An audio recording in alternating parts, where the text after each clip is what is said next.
Welcome, everybody. Nice to see you all. Welcome to First Church, First Center of Religious Science.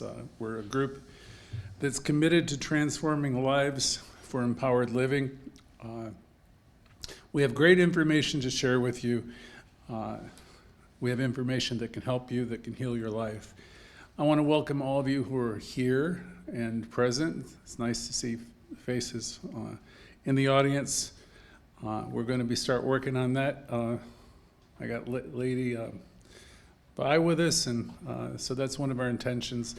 We've been building up a very large YouTube and Facebook audience, and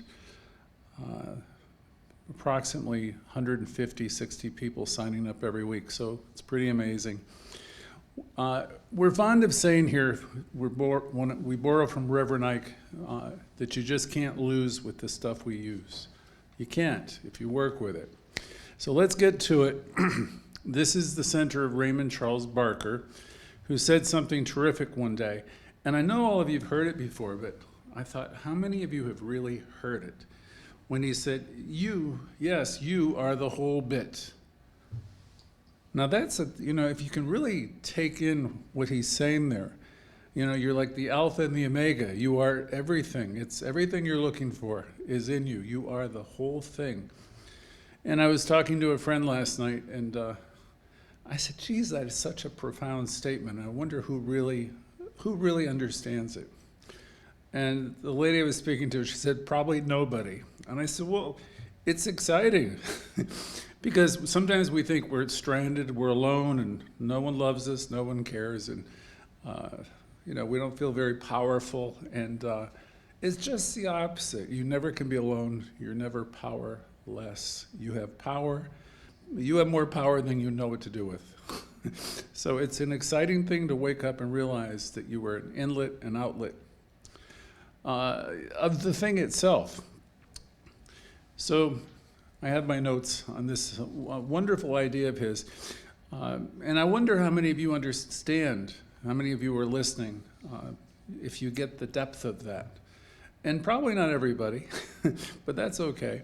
The important thing is to just stay open and receptive to these lessons, because we're going to say things that you might think are outrageous here and there, especially if you're new to the teaching. If you stay with us, your consciousness will start to rise. There will be a quickening. I remember there was a song that I liked. I don't know if the guys can play it or not. It's called You Were Born by Cold Cult. If they can pull it up, they will. But if they can't, here are the full lyrics. You were born into a strange world. Like a candle, you were meant to share the fire, the light. I don't know where we come from, and I don't really know where we go. But my arms were made to hold you, so I will never let you go. And then it says, because you were born to change this life, you were born to chase the light. You were born to make it right.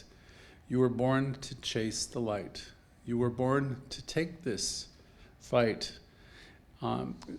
So I thought that was a really appropriate song. I was hoping we could pull it up. They still may be able to. Like a candle, you were meant to share the light. So each of us are, timeless, ageless, spiritual beings. We are incarnations of light and wonder, and we have, again, plenty of power to use. Our own Louise said years ago, we forget that we were powerful even as babies.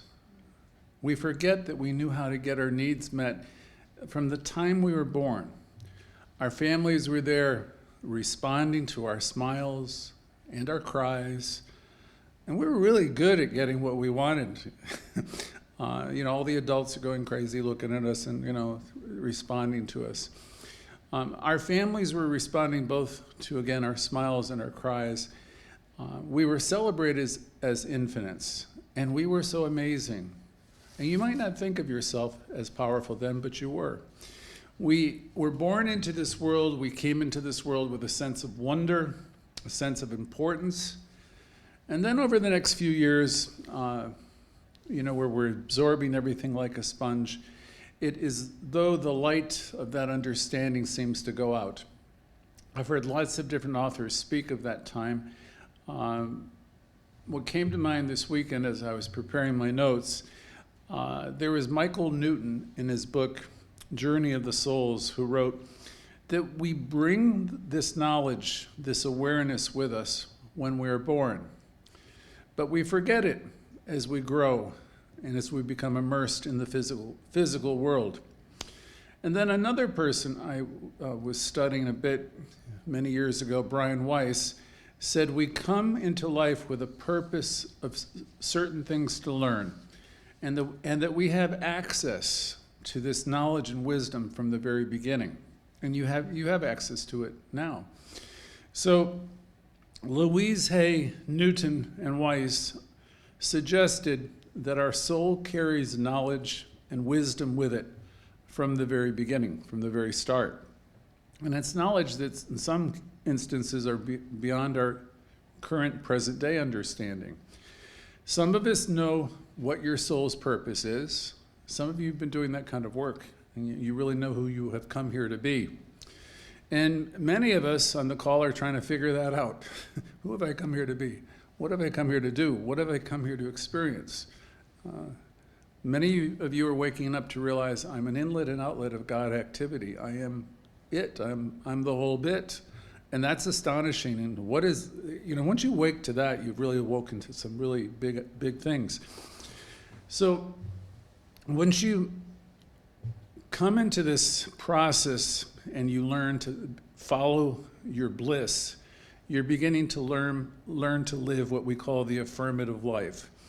And as you do, you don't get as caught up so much in the world and the things outside, because you're really being about what we call the Father's business. You just don't have time for the pain, you don't have time for the nonsense, because you're really in a different place, in consciousness and in your understanding. We get to a place that Ernest Holmes described where we become, to some degree, relieved of the bondage of self. The bondage of self is where we're kind of like caught up in everything, and we're not centered, we're not under the beam of understanding. I am one with this power. All that the universe has and is mine. I am one with the universe, and the sky is, it's limitless. So we come into New Thought, which is a very, very powerful practice, this teaching Science of Mind, where we approach things, we take what's called the metaphysical approach, where we're starting to see the source, the God, the energy in everything and everyone. Whatever I got, you got. And there's no like popes and cardinals and bishops or any of that stuff here. The minister is just a messenger. I will never teach you that I have anything more than any of you. Whatever I have, you have. And Raymond Charles Barker was saying that on that morning where he said, you're the whole bit. You are everything. It's just we have to wake up and realize that and keep remembering that you have the power and the ability to create your life. The lyrics of that song were very appropriate. You're here to share the light. You're here to become everything you can be. So if you're one of these people who have always had a sense of this or an awareness of this power that you have, this light, welcome. We need you here. We need people who have this high consciousness. And if you're somebody who's new to this, it's wonderful that you are here too. To some of you, the idea that you have inner power, tremendous inner power, the idea is very new. And I know because I worked with people for many, many years where you feel your life is working against you. All I can say is please stay with us. You're going to learn over and over and over again that you have everything necessary. What was Theodora's quote, Judith? I have placed in you everything you need for your what? For your highest good, for your growth. I don't remember her exact words. Okay, well, Theodora was our reverend here. She's one of our senior people. And I think she said something like, I have placed within you everything you need for your growth and for your keeping. Yeah. So you have all that you need inside you, Some of you realize that you do, some of you don't, some of you are learning that you do. So we come into this world and we're born. After we're born comes a period of enculturation, where we learn everything, where we absorb everything from our families. We learn customs, we learn religious beliefs, we take it all in. And that's the time where some people say that the light started to become dim, because, you know, the eternal knowledge that you had starts to fade away, and you're in the world. And you might think, looking back, you know, as your families, I hear a lot of people talk about what didn't happen in their family, but I'm here to say everybody, ultimately, you got what you needed throughout that period, because whatever it was enough. It was enough to get you here. It's what happened. And it doesn't matter if you got parented from your aunt or your grandfather, grandmother, adopted parents. You got enough to be here today, where you realize you have the ability to rise and you have the ability to thrive in every way. This little wondrous incarnation of light that you were was filled with wisdom from the beginning. You were the whole bit, and you still are the whole bit. You came here and you realized you received sets of rules from the people who raised you, rules to utilize, rules to learn. And when you were growing up, sometimes it might not have seemed fair, because it looked like other people were getting more than you. It appeared to you that people were being treated better than others. So, and you may have been raised in a very good family in the sense that you were given every kind of nurturing message. Whether it's dysfunctional or it was, you know, very, very positive, you got what you got, and you ultimately you got what you got, and it was enough to get you here, where you can realize that you have power over your own life. Each of us are unique beings, and we're here to share the light. We're here to share our creative energy. We are, from the song, here to share our gifts, whatever they are, with the world. Everyone we teach here week after week is doing the best they can with what they know. And what we're saying there is everybody is evolving. My teachers used to say the whole world is evoluting. People are in always different places, and different doesn't mean bad, it just means they're in a different place. You can be in any part of the world and you have a certain consciousness, and you're whole and complete wherever you are, and you're evolving. So we really don't comment on where people are in their evolution, what they know, what they understand, because we know everything's in divine right order, and everybody's in the perfect place, perfect time. There are those of you who are here today and on this call or in similar metaphysical studies, and you're really so incredibly fortunate. You may not think of it. You may think, oh, I'm tuning in on Sunday, I don't know, blah, blah, blah, blah, blah. You know, but the thing is, get with it. You know, really start to understand that you are the whole bit. You have the ability to, first of all, contemplate this energy, this power that is within you, operating through you, and realize that you are everything, and you can go anywhere, and you can create the greatest vision in the world for yourself, and literally walk right into that. It's just how big can you dream, is all I can ask you. Some of you might see yourself as source. Some of you might understand that you are the whole bit. Some of you are learning that there's something going on within you, and that you're learning about the law of attraction here, the law of cause and effect. You're realizing the thing that animates you operates inside of you. And we realize it's spirit, and it's always offering guidance. That power that I was looking for all those years up there in those altars and everywhere else in the heavens is right here within me, operating through me 24 hours a day, 7 days a week, and every moment of every day. Yeah, and it's true. What's true for me is true for you.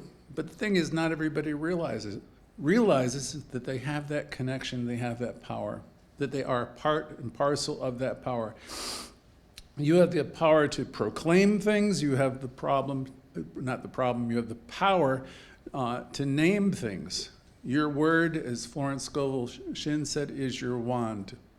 is you're like the great sorcerer. You can create your life. You are creating your life. Life is responding to you because it has to. It is what it does. And as we realize the power of our words and thoughts, as we realize we have, in our very thoughts and our words, we have such tremendous power. You know, as we know that, we know there's a responsibility to become more mindful of what we say, what we think, because we're one with this creative energy, and everything we say and think is acted upon.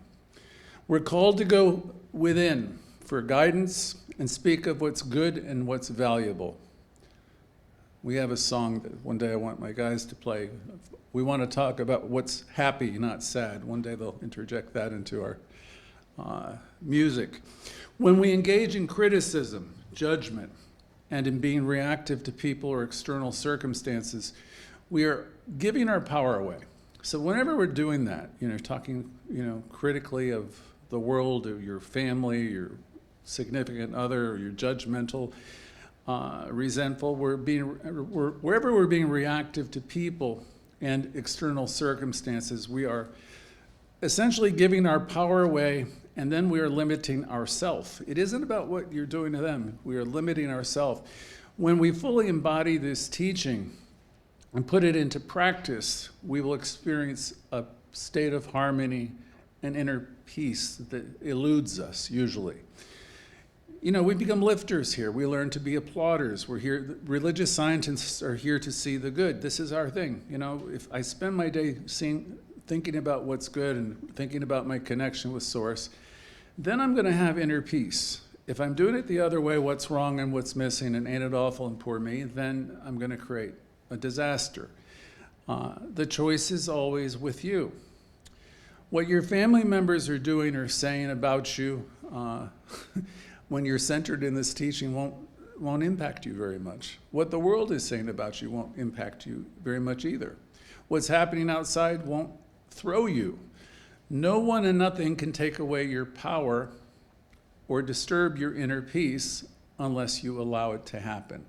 So whenever I listen to everybody, right, because I've been listening to everybody for 30, 40 years, whenever anyone's really going and talking to me about how everything's happened to them and what people have done to them, you listen with compassion always. But you understand that, this is a point where people are, they're reacting to a lot of things. And I'm here to say, no one and nothing can take away your power. Nothing can disturb your inner peace unless you allow that to happen. So we teach you to refuse to be offended. And remember that line, I refuse to be offended, and I refuse to be reactive. And as we do, we reclaim our sovereignty and we become the master of our lives. We become the author of our own experiences. And you can totally release the need to go there. There meaning towards reaction, towards telling people off, telling people what's wrong. We do it, but it's not terribly enlightened. It will not take us where we want to be. When you look at the world as it is, evolving, and you realize from a metaphysical perspective, it's in divine order. See, that's the truth. Everything's evolving in the perfect time and place. When you look at life that way, and you look at yourself that way, you're going to drop the judgments, and then you can live and know that, as Louise always said, all is well. But you have to change the way you look at everything. And you have to realize I am supplied and supported, and everyone is doing the best they can, and all is well. And as you operate from this higher perspective, again, totally unfazed by life, knowing that Spirit is at work in all places and in all things and situations, as you do that, there's a quietness, there's a peace, there's a faith, there's a trust.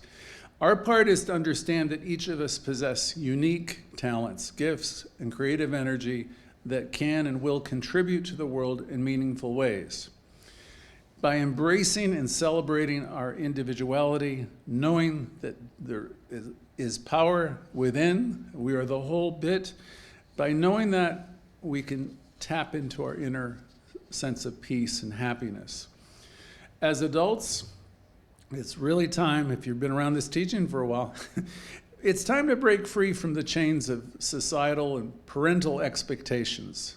I mean, some of us are 50, 60 and older, and we're still trying to live as though we're up to our parents' standards. So maybe it's time to do some inner work to find out what makes you happy, what you've come here to be, and let go of the things that, the stuff that you're trying to prove something for some purpose to someone. We have within us an infinite wellspring of wisdom, guidance. We have within us spirit itself, and it's waiting to express itself through us. When you look back at your life, you don't want to be filled with regret and disappointment that we spent our precious time here trying to people please other people, get people's approval, instead of following your own joy and discovering your own purpose. We taught this to the kids, so I'm going to bring it in today. I want you to imagine a magnificent stagecoach pulled by a team of powerful stallions ready to take you anywhere you want to go. Got the image? Today you decide you want to drive for a change. You're not just going to get in the coach. You're usually there for the ride, but today as you climb aboard, you step up front to the platform and you realize that you hold the reins, because you really do in your life. With each thought and action, you are guiding the stallions towards your destination. But sometimes the road may be bumpy, and the stallions they need your guidance to stay on track. As you navigate the twists and turns of life, remember the power that lies within you and trust in it. And use that power to guide you towards your dreams and vision. You can always invite spirit in. Spirit's usually inviting itself, bringing you ideas and inspiration. This is the same lesson we teach young people in New Thought classes, that we have the power to take control of our lives and create the future we desire. So let's step out of our comfort zones. Let's take the reins. Think of yourself on the stagecoach. There's power for good in the universe, and you can use it consciously. You can drive it. So we know we have the power within us to live a life that's serene and that's peaceful, and that we can be experiencing more and more joy and wonder every day. It's really important to create a great vision for yourself. I've talked about that in recent weeks. The bigger, the better. It's important to create a great vision where you can explore the possibilities, you can move yourself towards joy, and you can create a life that you want. Many people, again, are still trying to live up to rules and standards that were passed on to them as children. You've heard me talk about the need for bigger buckets and developing a bigger vision for our lives. Some of you have had small goals in your life, and you've met them. And some of you are working with developing a big vision or a vision board. And this is wonderful, because as you do, the bigger the vision and you start to feel it, sense it, you'll be walking right towards it. And since I know life is responding to you, I'm now asking you to challenge yourself once again to come up with something bigger than ever before. Achieving small goals are great. It shows that you can manifest things, and it shows that life is responding to you. So that's really great. We learned in our classes here a few years ago that it is the big, audacious goals that truly stretch our limits and push us towards greatness. Nelson Mandela once said, "There is no passion to be found in playing small, in settling for a life that is less than the one you're capable of living." So again, there's no passion to be found in playing a small life. Let yourself dream and be the light, and share the light. Let's be free. Let's free ourselves of the chains of negativity and self-doubt. Let's release the limitations and seek no one's permission or approval. This ties into a lot of the Ralph Waldo Emerson work on self-reliance, which I recommend any of us to spend some time with. What we truly desire in life, this is from Louise, is self-acceptance and self-approval in the present moment, and the day-to-day courage to pursue our BHAG, our big, hairy, audacious goal. Our great commitment to ourselves in life is to always choose life-giving thoughts and take responsibility for our own creations.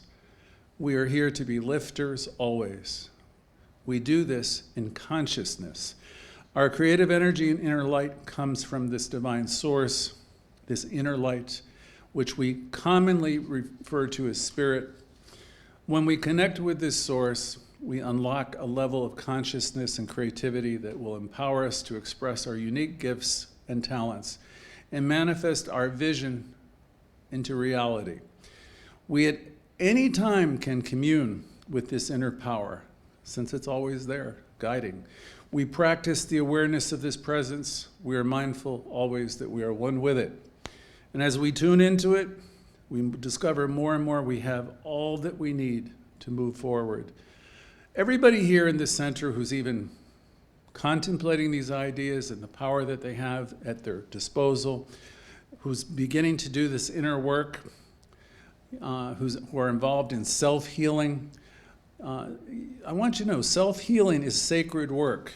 It's the sacred work of changing consciousness and lifting yourself up, where we challenge ourselves to see the good, to know that all is perfect and all is unfolding at the perfect time and place. This is very deep inner work when we bring ourselves to this place of knowing. It's important work, it's sacred work. On some level, I know all of you know that all is well. Go to that place within yourself. Meditate there. Vision from that place where you know that all is well and you have power to accomplish great things. Deep in our center, the center of our being, we have no fear. We know that we're connected, supplied, and supported. This is our practice here. This is what we teach. This is what we practice. Every week we have lessons in self-realization and self-healing. As we let go of our old hurts, our blame, our shame, our anger, we are restored. So we can practice seeing the love and the wonder of the moment. And we can be unfazed by anything that's happening around us. Again, the most sacred work we can ever do is the inner work of self-healing. As we learn to love ourselves, as we stop criticizing ourselves, we find and fulfill our purpose, and we contribute to the greater good of humanity. As we release and let go, we create space for new reality to come forth. If you're all caught up in what's wrong and all the negative, you just can't, nothing new can come to you because you're kind of like, you're going around in a loop, an old tapes. So let's today say to yourself, I'm released the past and I'm here in the now, which is full of every possibility. In this space, there's potential for restoration and transformation beyond our wildest dreams. The true revolution is the one that's taking place within us. We heal our old wounds and we let go of old patterns. And as we do, we become vessels for a new energy to enter the world.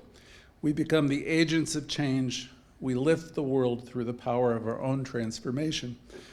The healing of the world begins with the healing of ourselves.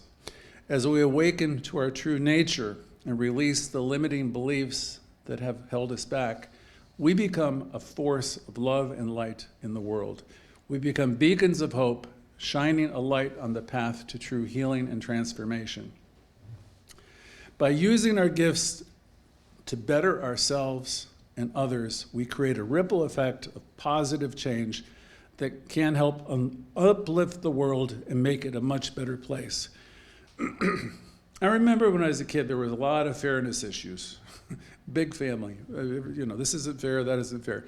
It wasn't fair that my sisters got things, and they felt it wasn't fair that I got things, and it wasn't fair in my mind that all kinds of things were happening. I had cousins who did more, had more. I became aware when I was a kid that a lot of it didn't seem right. Our religion, like most religions, had a whole list of sins and rules that were good for us, but not so good for other people. There's a lot of that stuff that was part of my enculturation, that period of learning. And at some point, I became aware of the idea of injustice and privileges that some people had and others did not. And I began questioning everything. And this is a good time of your life when you begin to question, some of the programming. The whole of humanity, I've learned, is evolving all the time. And everyone is a spiritual being, and everyone's letting go of what they knew before. And if you're really with it, you're embracing the new and you're letting go of the old. While it's a fact that unfairness exists in the world, it's important not to let these experiences, these facts shape your personal perception of reality. You're a spiritual being, and in this teaching, we know everything is evolving in divine right order. By focusing on our own actions and what we can do to create positive change, we can contribute to a better world for everyone. Most of us in this teaching, we want to come from a knowing that we are empowered, and most of us have begun to release the need to see ourselves as deficient in any way.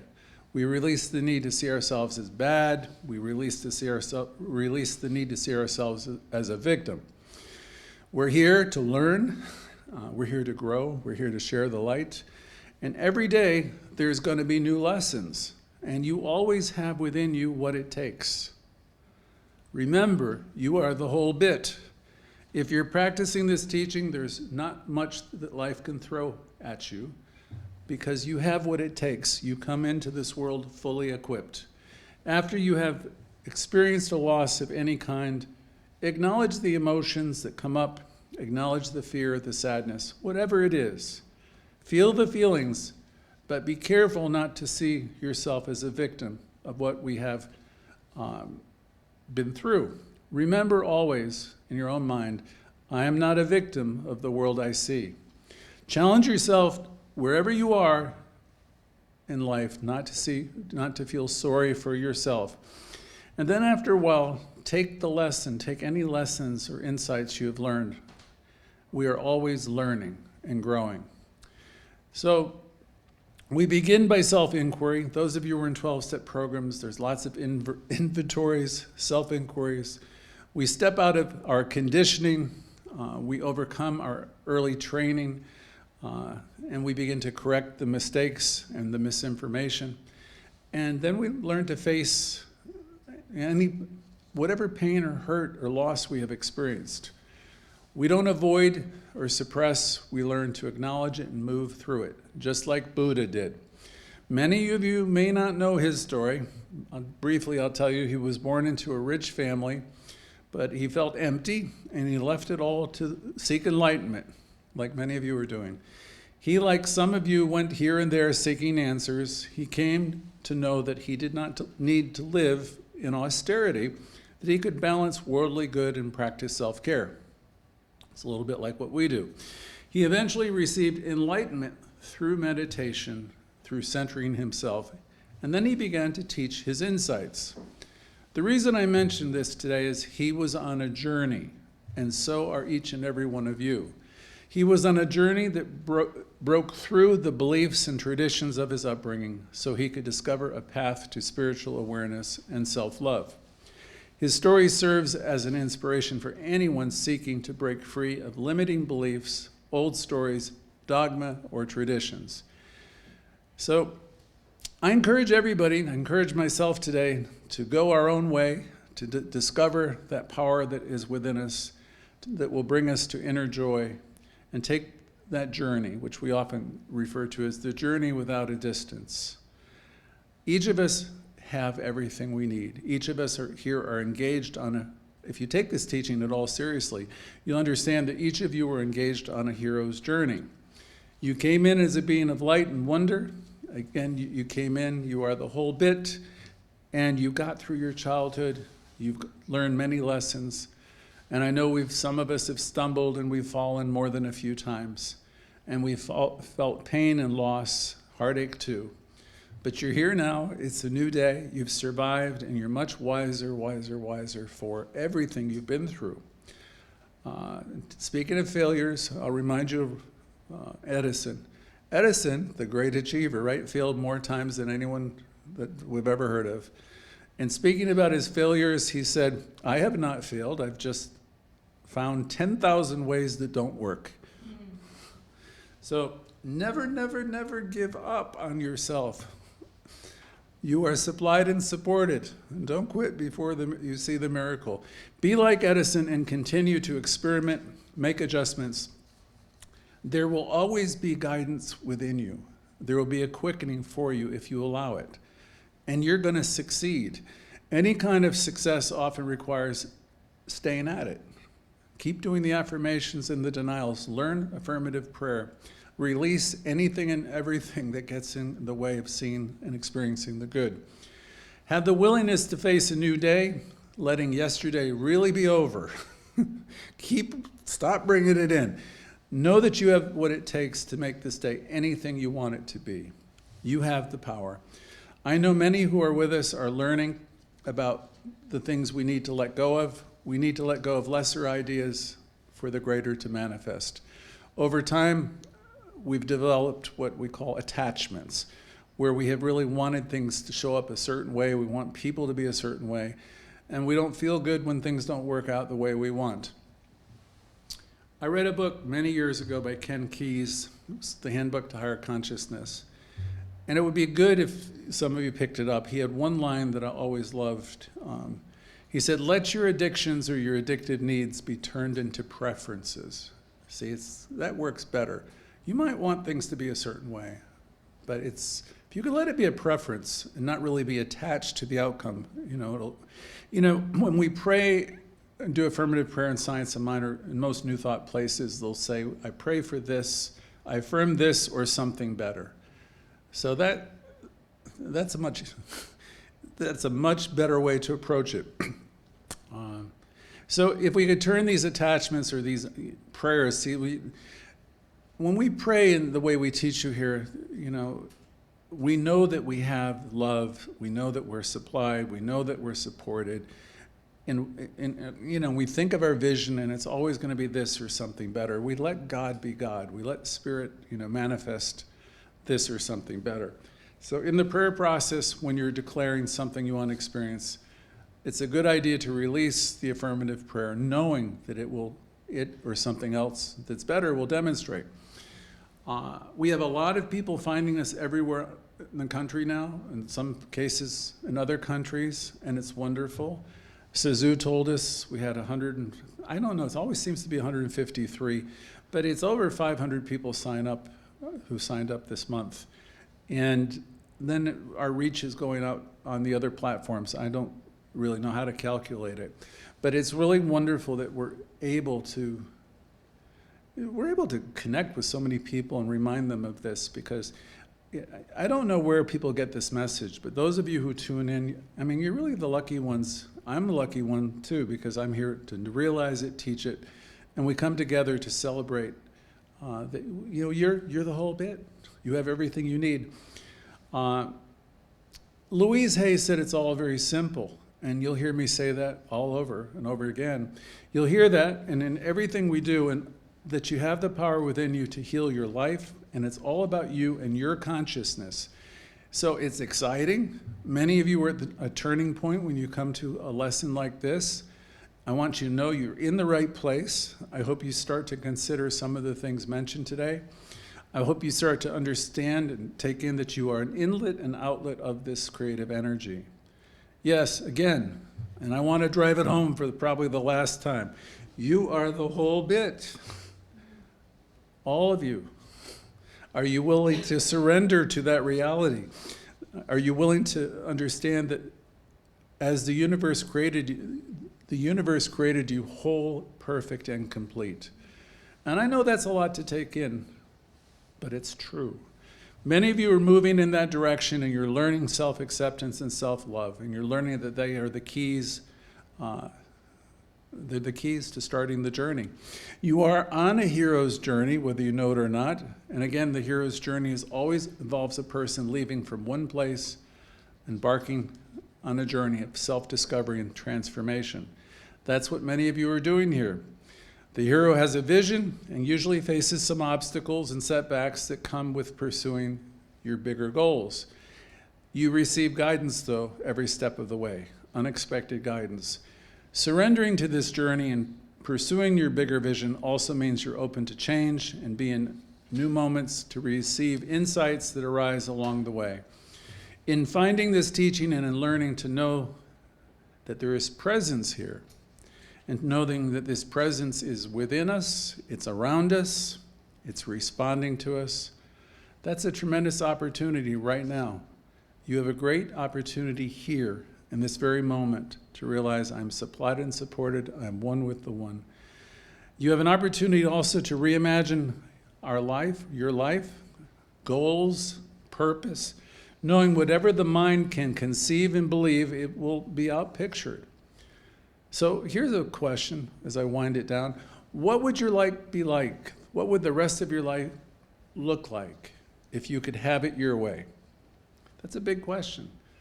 If you could have it your way, let yourself imagine what your life could be like. Be expansive. What do you think your life could be like? What would you like it to be? What would it take for you to have a life like that?